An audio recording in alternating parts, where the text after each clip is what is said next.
Dubai is flooding and it might be from artificial weather. A storm left the airports looking like a body-positive model running through a Vegas pool party. G-Wagons floated away like someone getting a DUI in Florida. Dubai's weather is as real as anything on Temu.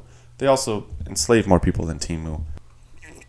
You're still gonna order from there, aren't ya? Dubai introduced cloud seeding. This is when a plane or drone flies into a cloud and sprays salt into the clouds, making the water heavy, causing it to fall. Dubai denies the storm was caused by their geoengineering. They also deny their involvement in 9/11.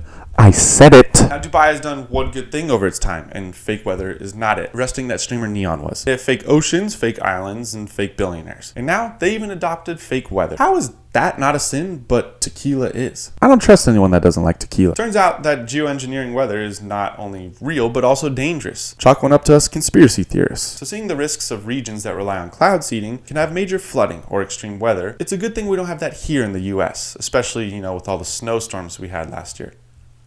Oh, that explains a lot.